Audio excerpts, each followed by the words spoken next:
I just want to underscore a few of the points that Governor Ridge made so ably and eloquently, and maybe add a couple of my own.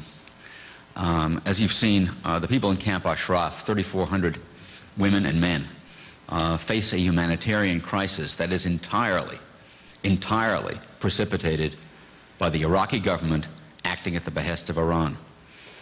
There is no reason, none, for a deadline of December 31 other than the threat by the Iraqi government to move in with troops and arms and vehicles provided by the United States to attack defenseless women and men. They are defenseless because they surrendered their weapons. They surrendered them and got a written guarantee from a United States general that they would be treated as protected persons under the Geneva Conventions. They were screened individually by the FBI. None of them was found to be a threat. Instead of being treated the way they were guaranteed to be treated, Iraqi troops have, on at least 2 occasions, moved into the camp under arms and massacred them. And there's no other word for it. The deadline of December 31 has been imposed by the Iraqi government at the behest of Iran. What is needed is immediately for the United States and the United Nations to put troops there on the ground. As Governor Ridge said, blue helmets, a handful would be enough to prevent the Maliki government from acting. But at a minimum, we have to act to protect the security of those people. Also, the Iranian government relies heavily on the continuing classification of MEK as a foreign terrorist organization, notwithstanding that the EU, after investigation, lifted that designation, the United Kingdom lifted it, and a United States Court of Appeals a year and a half ago, when it was presented with the State Department's basis and reason for continuing that designation, said, no, you don't have enough. And you either reconsider and take them off, or you come up with a reason. That was 18 months ago. And every time the State Department is asked about it, their response is, we're thinking about it. We're thinking about it. We're thinking about it. There is no reason for the continued designation. As you heard, the designation was originally affixed out of the naive belief that it would help start a diplomatic exchange with Iran. I regret to say that even in the administration that I served in, the designation was continued because it was believed that if it was lifted, the Iranians might do something terrible, like send IEDs into Iraq, which of course they've done anyway. That was a mistake.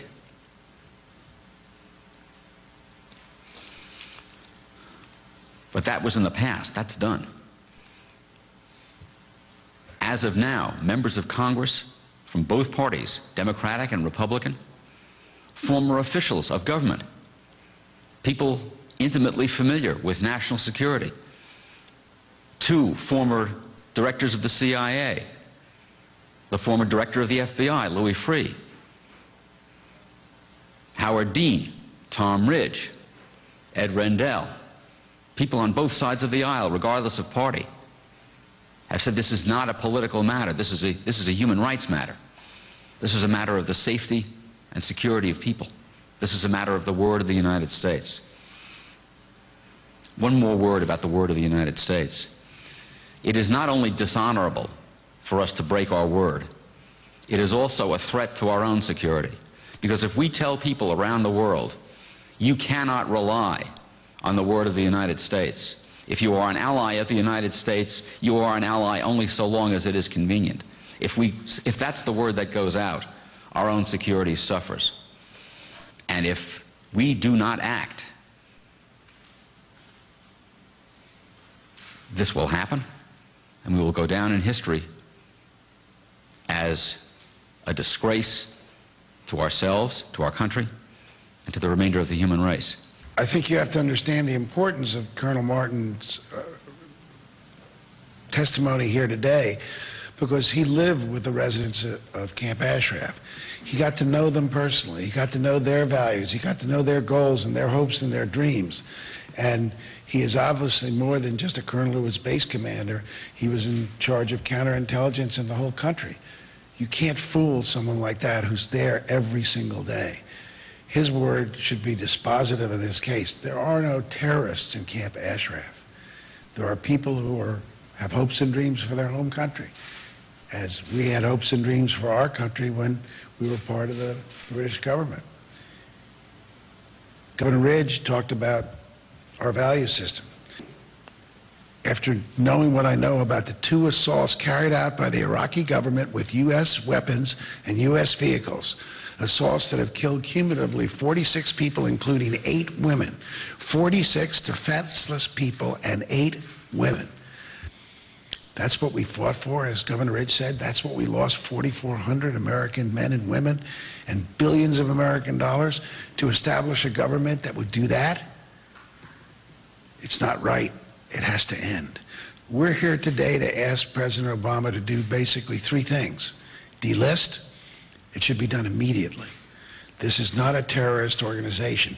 For the last decade, no open source terrorism database, and you can find tons of them on the internet, has recorded 1 incident of terrorism by any member of the MEK. We want President Obama to move swiftly to delist, do it quickly. Secondly, we want President Obama to insist with Prime Minister Maliki that he delay his order to close the camp on December 31st. So we want him to delist, delist, delay, and defend. We have an obligation. You've heard it from the governor, you've heard it from Wes, you've heard it from General Mukasey. We have an obligation. We gave our word that we would protect these people. Our word has to stand for something. The Maliki government cannot and should not be trusted to protect the lives of the residents of Ashraf. This is a problem of American making. Our troops invaded Iraq and made it possible over the years to have a leader in Iraq who was closer to Iran than to the United States. We disarmed the residents in Camp Ashraf and gave each resident a signed promise that the U.S. would keep them safe. The FBI has screened each of the residents of Ashraf and found that none are engaged in terrorism. And finally, the Obama administration has been aware of this situation for over a year.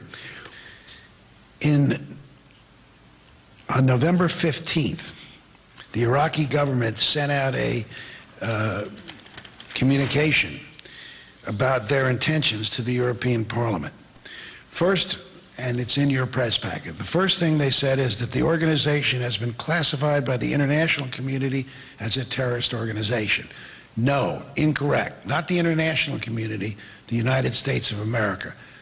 UK, France, EU have all lifted the terrorist designation.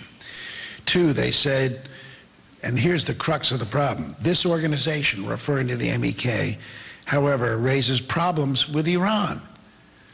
The Maliki government is doing the bidding of the Iranian government. No ifs, ands, and buts about it. It's right here in their own communication. And then they have the chutzpah, to be secular about this, they have the chutzpah to say that they're dealing with the residents of the camp as individuals and in accordance with human rights principles. Anybody think that what they saw on that videotape was in accordance with human rights principles? I don't, and I don't think any American citizen would as well.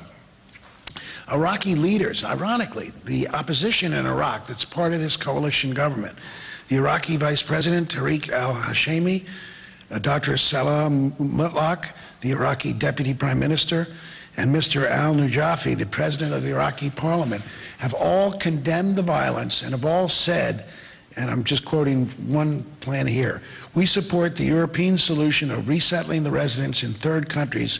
If they can be transferred to Europe, it will be a logical solution. A plan proposed by the Americans to displace them inside Iraq has been rejected by all parties, and we regard it as unacceptable, and we back the solution of third countries. The UN HCR, the United Nations High Commission for Refugees, has sent a letter to Samantha Power, the Senior Director of the National Security Council for the White House, decrying the United States' lack of action in resolving this problem. The Congress of the United States, that rarely acts in a bipartisan fashion, on 2 occasions has passed amendments to the Foreign Relations Authorization Act saying that the United States should take all necessary and appropriate steps to prevent the forcible relocation of Camp Ashraf residents and that the process should be delayed. Unanimous support. Gosh, sometimes I think that we couldn't get unanimous congressional approval for the fact that today is Thursday, but yet we got unanimous support for that. And to give you just another example, right before the April attack, the April 2011 attack, and this is part of your press packet, there's a communication from a State Department official at the embassy to a member of the United Nations Amnesty International, and it says, please pass this to the MEK leadership. And I want to quote this because it's so shocking about how the Maliki government has lied. General Ali Gadan has ordered the ISF on the ground at Ashraf to only take occupied land there and not molest the MEK members.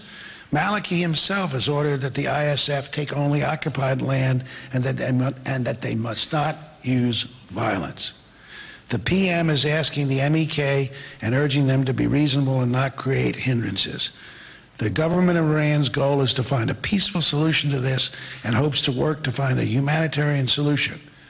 Does anybody think that the Maliki government wasn't using violence there?